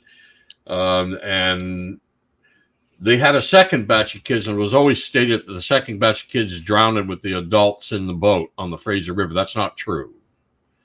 That didn't happen. The adults died, and I don't know if one or two of the kids died, but no, not all the kids were killed. So, Good. Yeah, they continued to live. And the family did not immediately abandon the house. They stayed there another week, and other relatives continued to use the house after them. But what really caused the house to be abandoned was in 1948 was the last big flood of the Fraser River, when almost all this property was 3 feet underwater. Okay. Chris, you're up for the next question. Let me see if I got any more to star here real quick. There we go. You're doing a great job here. You want me to just read them? I get it. I'm going to do this when you read the rest, okay? All right. This is another one from Boris Kahn, and he said, who would you like to see return to active research? Robert Morgan, Autumn Williams, Cliff Crook, or someone else? Who would I like to see go back to active research? Was that the question? Yes. Yeah. And it says Robert Morgan, Autumn Williams, Cliff Crook, or someone else. Don Keating. Don Keating. Don Keating. Okay. Rick Knoll. Yes, Rick Knoll. He's kind of backed out of it now. At least I haven't heard from him. Mark Brody from Manitoba. I haven't heard from him in 10 years. But he was a straightforward guy. Yeah. Can you get the mixed question there, Steve, next? We're gonna find out tomorrow. It's not really my back; it's my neck. C7, T1, T2, that area. Basically, Jeff asked me how my back is doing. I had an MRI Friday. I get the read tomorrow morning. We'll see what's going on with it. See if I'm going back to work or I need to stay out. Am I still having spasms? Here and there. If I exert myself, yes. But thanks for asking, Jeff. Jen asked, Thomas, always wondered, what is the skeleton on the bookcase behind you? Oh, that's Grover Cranch's Gigantopithecus black eye recreation. There you go. Yep. Tackle Tactician asked, Thomas, have you ever had any reports seeing Bigfoot swimming? Swimming? Yes. Yes, Great I have. Both in Harrison Lake and on the coast, especially between the islands, north Vancouver Island and the mainland. Any doing the backstroke? No, usually people say all they see is the head above water. They don't see it's not doing an overhead stroke, more like a frog. I mean, all you see above the water most of the time is the head. I remember one guy, John Miles, and he saw 2 or 3 of them coming out through binoculars on the other side of Harrison Lake, and the big one, which he assumed was male, actually shook itself off before it went into the trees. And I would have thought that story was a bit, but his ex-girlfriend was with him at the time, and she says she saw them too, and she backed him up, and she's got no reason to back him up because she hates the guy now. I'm going to jump to a question here. Jeff Strader asked Steenburg, when are you going to retire that old SUV? He already did. So he's answered that one already earlier. Are you talking about the Land Rover? Yeah. Yeah. She's history. Nick asks, did you ever work with Don Keating? Yes. I visited Don Keating. He was in Ohio, and I went with him to that place where his video of a possible white creature was taken, and examining that. I don't think it was white. I think it was more of a gray color, whatever was picked up on the video. It was just the video was overexposing because half the foliage in the trees look unusually white as well. Yeah. I spent some time with Don Keating in Ohio there, and I spoke at his conference one time, I think in 2000. But Don Keating sort of like retired now. He doesn't really participate in actually, a couple of years ago, Don Keating was at the Sasquatch Triangle Conference, gave a lecture, emceed it. Yeah. And was selling some of his books and talking and stuff like that. So Don did return for a couple of Sasquatch Triangle conferences out in. I remember when he started, he tried to do a few homemade documentaries, and he's basically standing there. And when it was like a 15-minute introduction to his video, and it's nice and calm. But by the time that 15 minutes over, I think he was about to get hit with a tornado. When it picked up that much, and it looked like he was struggling. Oh, poor Don. Well, that's probably why he turned into a weatherman. Yeah, more likely. The footage he had, that was pretty interesting. Old VHS footage. That was interesting. And there was another interesting footage of something's in that thicket there, but you never really get a good look at it. Yeah. 2 more questions, and then we're going to have to wrap it up because it's already 10:50 already. How time flies. Oh, it's amazing how quick it is when we have a great guest like you, Tom. Kaiju Ninja asks, what cases did you investigate that turned out to be hoaxes? Oh, quite a few of them. Randy Brisson. The one I just showed you. Well, it's not a hoax. It was a case of mistaken identity. Right. Certain cases of rock throwing. I mean, there's been quite a few of them I've looked into where the people I've determined were lying to me. Yeah. The most famous one when I started in Alberta is they said they had a white-colored creature, and they were expecting me to show up at a certain time, and I got there about 45 minutes earlier, and there was a woman in a white costume walking a cat on a leash. Very cool. I guess without the head on. They weren't expecting me for a little while. That's probably the most blatant example I can say. Wow, there they are already in costume for your appearance, and you showed up early. I'm like, hey. And after giving them a blast, I mean, after all, it did take me over an hour to get out there. You know, that was kind of. I was younger, and more energetic that day. Someone said Sasquatch, I was gone, right?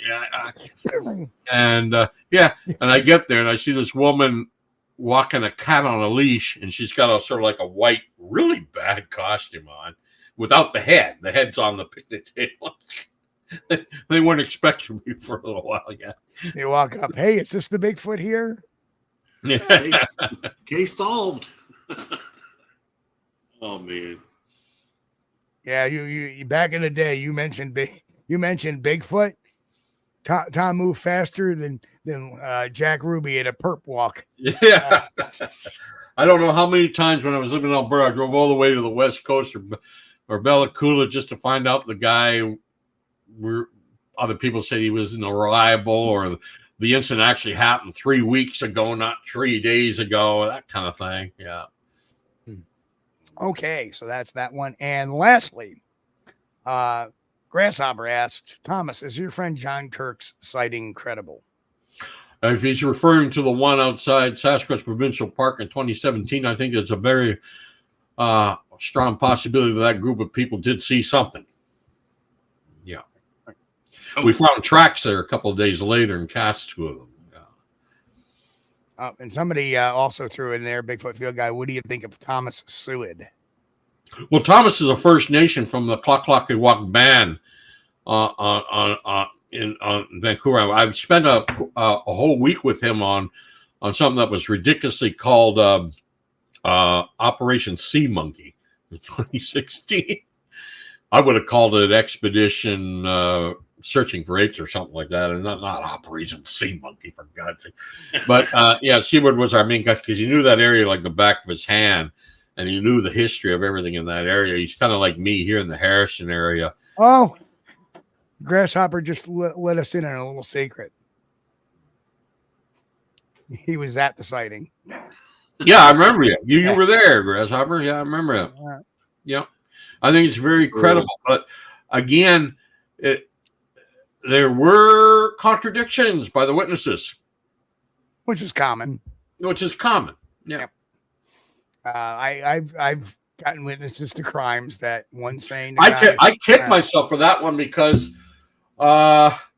they actually stopped in to see me here in Mission before they went out and had this encounter, and there was just no more room in the truck. So I said, okay, I'll give this one a pass. So I got a question. I got 2 questions for you. Yeah. Question number 1, have you seen the thermal video from Weird and Wild, West Virginia? And they were doing a Bigfoot expedition actually with a group of people and got something pretty incredible on thermal. Yeah, well, I'd have to see it, man. He's got, yeah. I'll it doesn't sound familiar to me, no. Yeah, I'll get you the link. And then finally, the squeaky footage from the late. Wow, sorry, my old age is showing up today. Michael Green. Squeaky footage. Yeah, his thermal, the Michael Green. Oh, you're talking about where the thing is grabbing stuff off the log, right? Right. I don't buy it. No. Okay. I don't buy it. Fair enough. Fair enough. Yep. Not that one. No. There is a thermal from the Olympic project in that area where there's obviously a ridge, and you could see like from the chest to the shoulders and the hair up looking over, and actually cows cross in between the camera. Yeah, I've seen that one. Yeah, that's interesting. It's also very interesting why the cows don't seem to be reacting to it at all. Right. Yeah. What do you think of the Bart Coutinho thermal vid? Have you seen the Bart Coutinho one?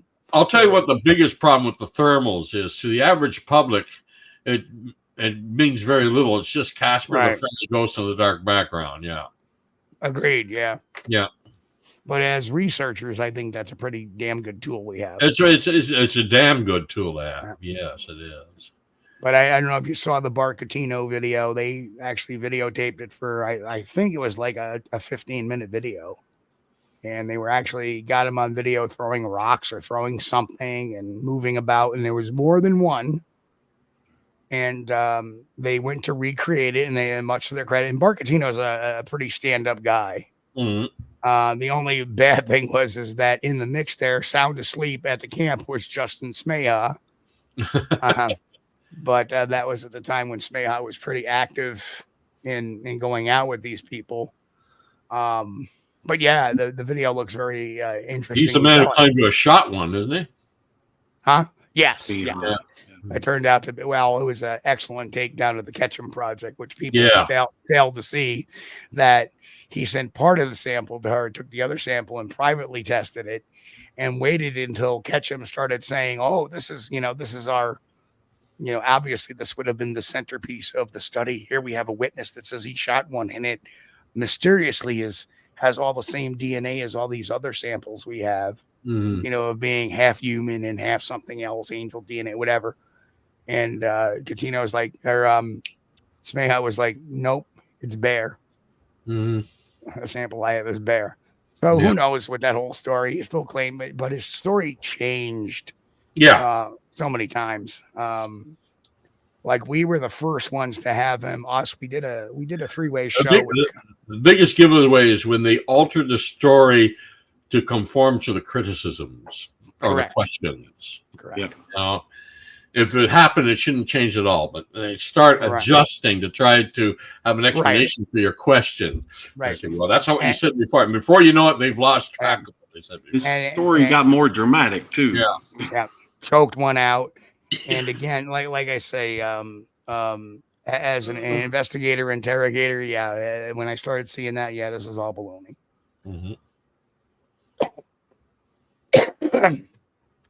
So anyway, it's now 10:58. Chris, we got to wrap up, man. Oh, okay. Real quick before we go, I want the tackle tactician said thank for DM reply. You're very welcome, and anybody's more than welcome to message me on Facebook. But you got to keep in mind, I only sign in average once a month. So I am not a very social media type person. But he's working on a possibly going to set something up, some sort of Bigfoot shindig over in Kentucky, which is about an hour and a half away. And keep us posted on that, because we would like to share that and give it a little kick on the channel if you do get it put together. But also, while I'm flapping my jaws, I want to thank Mr. Thomas Steenburg for joining us tonight.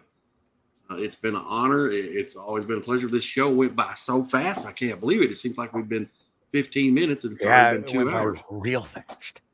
Sure is a lot better with the camera and the mic rather than like the first time I was on your show, Steve, you were trying to hold up a cell phone. Oh, yeah. How far we've come. Yeah. It was a pleasure, boys, and just say to your audience, everybody, stick to the facts and never deviate from the facts. Amen.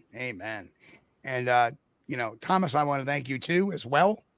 And, excuse me, and everybody in the audience, I want to thank you guys. You are the world's greatest audience. Great questions tonight. Absolutely. You guys make the channel what it is. We appreciate y'all. And much love to you guys. And, hey, we will be back here this Friday night. It's coming Friday for the Bigfoot news. And we're keeping it positive, folks. Keeping it positive. That's all we can do. So, folks, on behalf of me and everybody else, stay safe, keep healthy. God bless. And, of course, keep on squatching. Catch you all here Friday night. We thank you for being here with us on Squatch-D TV. If you haven't taken the time yet, please hit that like button and subscribe to the channel. And oh yes, hit that notification bell too. We don't want you to miss anything.